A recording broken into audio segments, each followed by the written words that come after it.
Let's get right to our highlight package. The A's coming up in the bottom of the first inning after Mulder retired the side 1-2-3 in the top half. With one out, Mark McLemore singled, and Mark Kotze was next up. Lytle out of the stretch. Corey delivers the 0-1 pitch, and Kotze drives it to center. Junior going back. He's going to watch, and Mark Kotze hits a two-run bomb to straightaway center field, and it's 2-0 Athletic.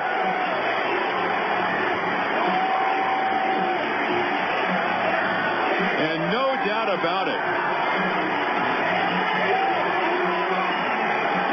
it's number 2 for Kotze on an 0-1 pitch. 2-0 A's.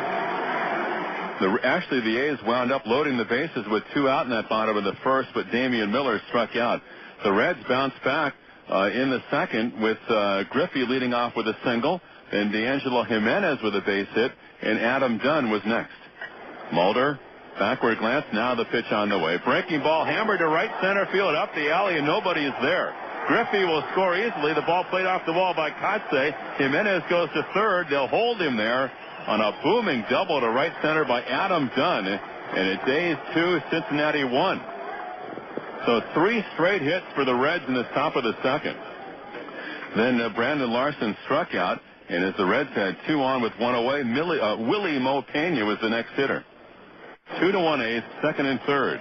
1 out in the second. It's on the way, and Pena dribbles it. Mulder down to get it. Now they got the runner in a rundown, and that's Jimenez. The throw goes to third to McLemore. He flips the ball to Damian Miller, and Miller tags Jimenez out for out number 2. On the play, Dunn goes to third, and at first base is Willie Mo Pena, but that's a big out number 2.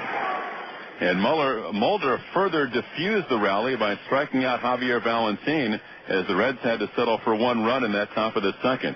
The A's had a very big bottom of the second, as it turned out, after Scudero had doubled and Eric Burns had singled and McLemore had walked. The A's had loaded the bases, and it looked like Corey Lytle was going to get out of that second inning unscathed when he struck out Mark Kotze and struck out Jermaine Dye, but then it was Hatterberg. 2-1 A's, 2 balls and 1 strike to Hatterberg with the bases loaded. And it's on the way, and it's swung on, ripped down the right field line, and that's going to be a grand slam for Scott Hatterberg. About 15 feet fair down the right field side. Hatterberg clears the bases with a slam, and the Athletics have taken a 6-1 lead. It's his 7th. And Hatterberg now with 32 RBIs, and he's been Mr. Bases Loaded the last 2 games. That's his 3rd career grand slam. He cleared the bases in the bottom of the 7th yesterday with a double. Got a fastball that was on the inside corner, opened up the hips, and turned it around. 6-1 A's. It would say 6-1 A's until the A's were able to drive Lytle out of the ball game in that big 4th inning when the A's put 5 runs on the board in the bottom of the 4th. Their 7th run of the game coming when Lytle gave the A's some help. The 1-0 pitch to Dye, and it gets past the catcher, Valentin. He doesn't see it, and coming in to score easily is Burns. Over to second, McLemore. The ball skipped over toward the visiting on-deck circle. A wild pitch charge to Lytle, and it is 7-1 A's. Then with 2 out in the 4th, Hatterberg would be the last batter that Lytle would face today. Lytle was 2 strikes away from getting out of a bases-loaded, nobody-out jam in the second inning when Hatterberg hit the slam on a 2-1 pitch. And Lytle has been beside himself with frustration ever since. 3-2 the count now to Hatterberg. McLemore leads at third, and the pitch is lined up the gap, right center field. It'll go all the way to the wall. Chasing it down is Griffey. Over to second, Hatterberg, a stand-up double. His 5th run batted in on the night, and the Athletics lead it 8-1. And then exit Corey Lytle, enter Joe Valentine to face the Rubiel Durazo.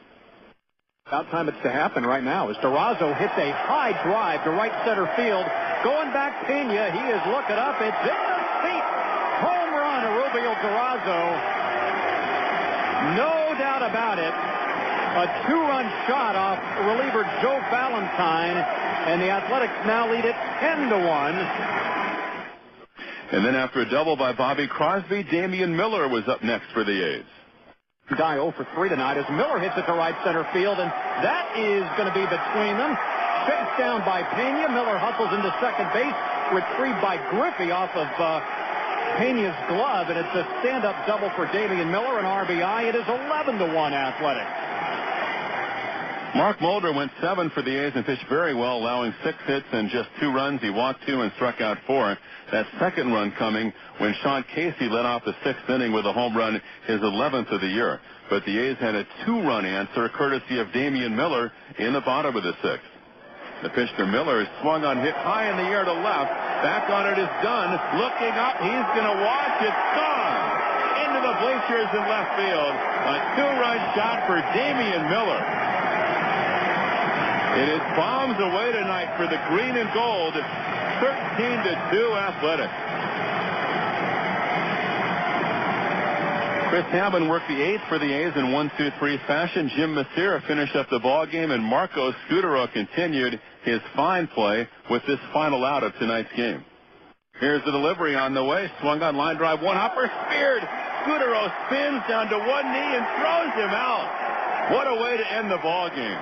Sparkling plays by Scutaro in the 8th inning, and now for the final out tonight, as he went to his left, made the play, and robbed Larson of a base hit as the A's dominate Cincinnati tonight and to win the first ball game in 2004's interleague schedule as the A's beat Cincinnati 13-2. Scutaro's great play in the 8th inning on Humble's ball came when Marco was playing second base. That last out of the game coming when Scutaro had moved to shortstop.